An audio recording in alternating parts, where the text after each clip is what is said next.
ఏం మాట్లాడాడు తెలుసా? కలియుగ దైవం శ్రీ వెంకటేశ్వర స్వామి ప్రసాదంలో గొడ్డు కొవ్వు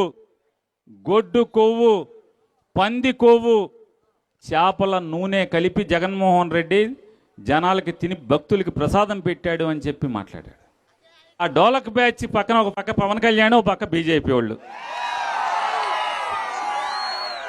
ఈయన ఈ మాట అనగానే వెంటనే ఇది దుర్మార్గం, కిరాతకం, దేవుడి ప్రసాదంలో పంది కొవ్వు కలుపుతారా అని చెప్పి గబగబా కాషాయ బట్ట కట్టేసేసి వెంటనే ఉన్న బట్ట తెల్ల బట్టలు తీశాడు, పసుపు రంగు బట్టలు వేసాడు, దుర్గ గుడికి వెళ్ళిపోయి మెట్లు కడిగేశాడు.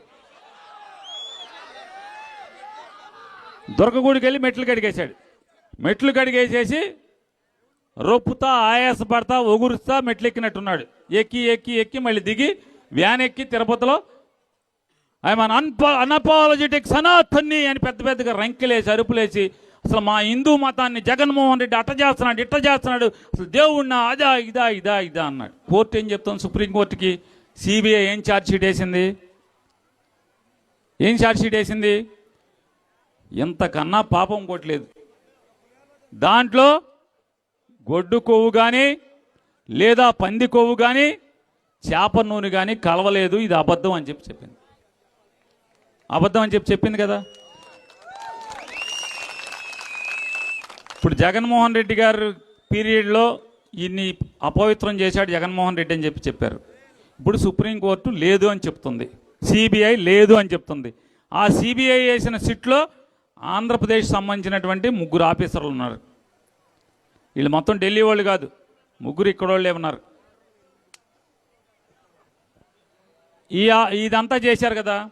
మరి ఈ పాపపు మాట్లాడినటువంటి నారా చంద్రబాబు నాయుడు నాలికి మీద కాల్చి దబ్బడాన్ని వాత పెట్టాలా పెట్టక్కర్లేదా?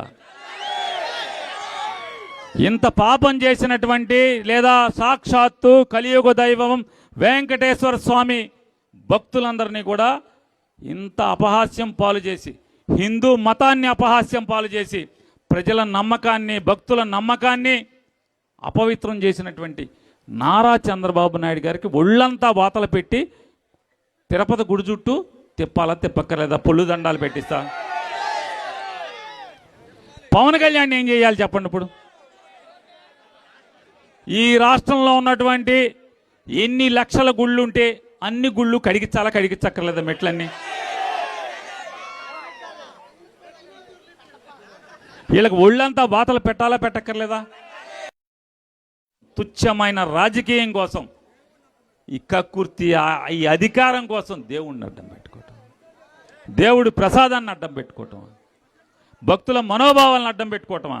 వీరొక్కలే కాదు, వీరి మాటలను నమ్మి ఈ చంద్రబాబు నాయుడు, ఈ పవన్ కళ్యాణ్ మాటలను నమ్మి చాలామంది ప్రవచనకారులు, చాలామంది కాషాయ బట్టలోళ్ళు, ఒక ఆవిడైతే హైదరాబాద్ నుంచి భజన చేసుకుంటూ వచ్చేస్తుంది. ఒక ఆవిడ రైల్లో, ఆవిడ ఎవరో పేరు తెలియదులే, హైదరాబాద్లో రైలు ఎక్కి భజన చేసుకుంటూ అమ్మో జగన్మోహన్ రెడ్డి కలిపేశాడు భజన చేసుకుంటూ వచ్చేస్తుంది. వీళ్ళందరినీ ఏం చేయాలి? కోసి దేవుడు నిజంగా దేవుడు అని వీళ్ళకి ఈ భూమి మీద శిక్ష చేస్తే కోసి కారం పెట్టద్దు అసలు దేవుడు? ఇంత దుర్మార్గమా వీళ్ళు, ఇంత కిరాతకమా? ఇవాళ ఈవో శ్యామలరావు గారిని ఏం చేయాలి? తను ఈవోగా ఉన్నాడు. ఈ వెంకయ్య చౌదరిని ఏం చేయాలి? ఈ పాపం చేసినటువంటి వీళ్ళు, ఈ పాప ప్రచారాన్ని చేసిన వాళ్ళు పైగా సంప్రోక్షణ చేస్తారు అని చెప్పి, హోమాలు చేశాం, వాస్తు పూజ చేశామని చెప్పని వీళ్ళని ఏం చేయాలి? ఖచ్చితంగా కలియుగ వెంకటేశ్వర స్వామితో పెట్టుకున్నారు మీరు. వెళ్ళిపోతే జనమే చొక్కి చంపేస్తారే, దాని గురించి కాదా? దేవుడు వేసేటువంటి శిక్షకు మాత్రం మీరు తప్పుకోలేరు. కోర్టులు తప్పుకోవచ్చు. ముఖ్యమంత్రి జగన్మోహన్ రెడ్డి గారి టైంలో పెట్టినటువంటిది కేసులు ఉన్నాయి కదా, ఆ కేసుల్లో నువ్వు జైలుకి వెళ్ళి వచ్చిన ఇవాళ ముఖ్యమంత్రి అయి ఆ కేసులు మూసేసుకోవచ్చు. కానీ వెంకటేశ్వర స్వామి వేసే శిక్షణ మాత్రం పవన్ కళ్యాణ్ కానీ, నారా చంద్రబాబు నాయుడు గారు కానీ, ఈవో శ్యామలరావు కానీ, లేదా వెంకయ్య చౌదరి కానీ తప్పుకోగలరా అని అడుగుతున్నాను.